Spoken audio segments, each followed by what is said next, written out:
All right, before you paint your sculpture, I want you to practice on a separate piece of paper different approaches you can use to make your landscape painting.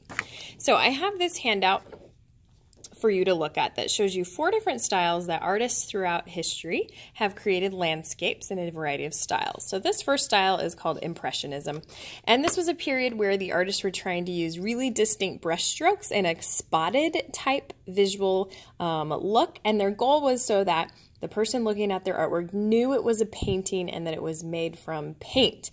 Once the camera was developed, artists had to compete with photography, and so they realized they had to make a whole new style of creating paintings in a way that you saw the actual brushstrokes, so that people would still want to purchase their paintings. And then these artists transitioned slightly from Impressionism to Post-Impressionism. These artists began to really simplify their object that they were creating into basic shapes and brighter colors and more vivid brushstrokes. And they really built up that paint super thick so that you could see each individual spot where they put that paintbrush on the canvas to set the color down. This group of artists, these were called the Fauvist, and Fauvism was a French word that meant wild beast, and these artists were not taken seriously at the time, and they were made fun of a lot, but now when we look back at art history, it was a legitimate art movement that had a lot of great qualities to it, because these artists were able to communicate emotions and feelings through the crazy colors that they chose for their paintings. And then we have your traditional realism artists who created in a style that they really wanted to try and accurately show color and texture and their ability to paint accurately.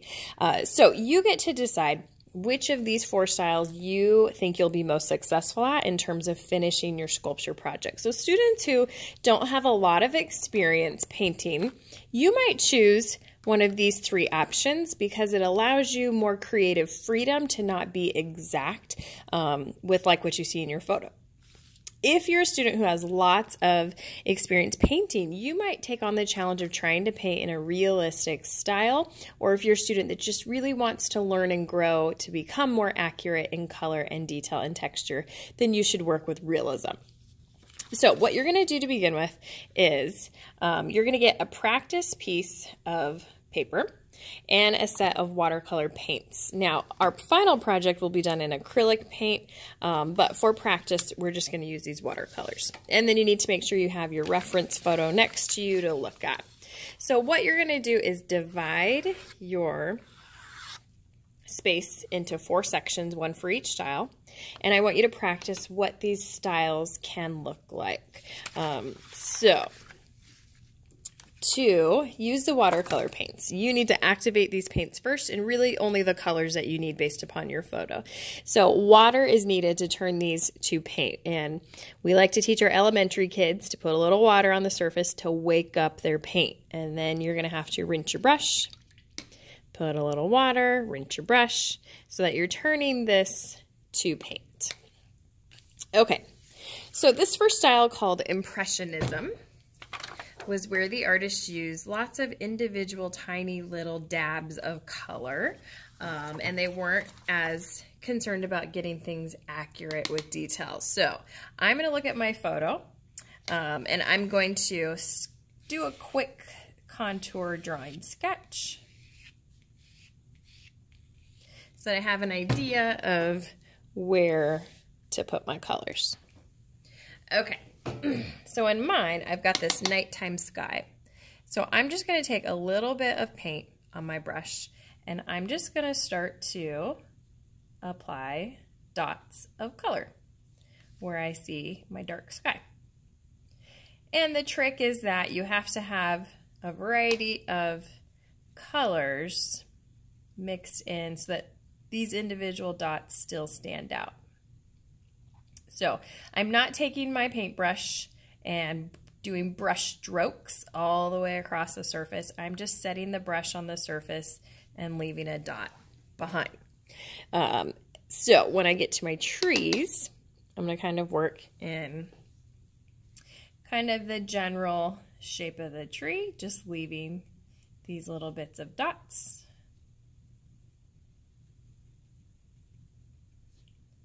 just to give it kind of a hint or the impression that these were taller green trees.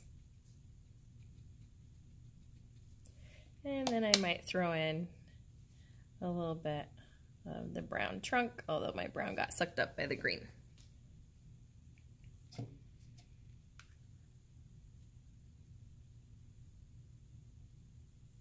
Okay. So then, you know, I might do some dots of water down below. And then I would pull in my green tree reflection down here. So this is kind of the approach for Impressionism. So I would finish this entire section and then move on to the next mini version. This one is Post-Impressionism, and Post-Impressionism was about bigger, longer brush strokes. So same thing, I'm going to sketch a contour drawing. But now, instead of just touching the surface, I'm going to start to elongate my strokes. So I might get my trees down, and these might become more swooping individual lines.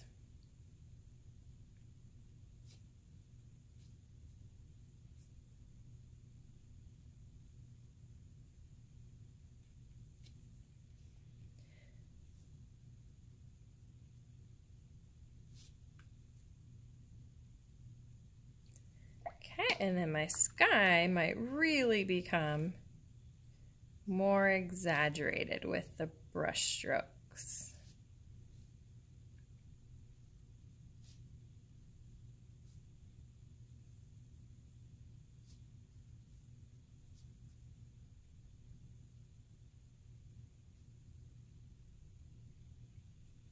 When you look at these side by side, they should have a totally different look and feel to them. And my ground, oh, and if you want to make lighter versions, put a little bit of water up in the lid and then just touch it with the ink color. So now that just became, or the paint color, a lighter version of the brown. So now my sand might have these longer, choppier bits where I've got some darker color mixed in with the lighter color. And maybe my water becomes these longer, choppier brush strokes. So then I would proceed to finish this section in this style where it's more exaggerated brush strokes. Okay, third one. I have what's called Fauvism, and this is where I want to use bright, crazy colors. I want to really simplify my design into basic shapes and use unnatural, crazy colors. So I might go with pink trees, because that is not realistic. And maybe I throw in some purple trees. And I'm just working with more basic shapes, a general shape of a triangle. And then I might have that reflection down here.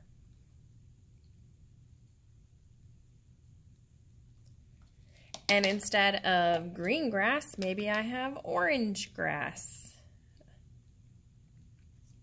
And maybe my sand is red. That's not at all realistic. And maybe my sky is green instead of the blue sky.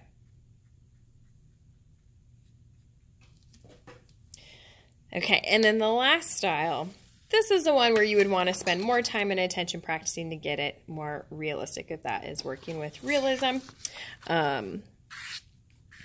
I'm going to let you decide what method you want to work with most. I can make suggestions for you on which one you might be more successful at recreating. But when we do this on our final project, we'll be using acrylic paint, and you'll be covering the whole surface in whichever style you decide you will be most successful at.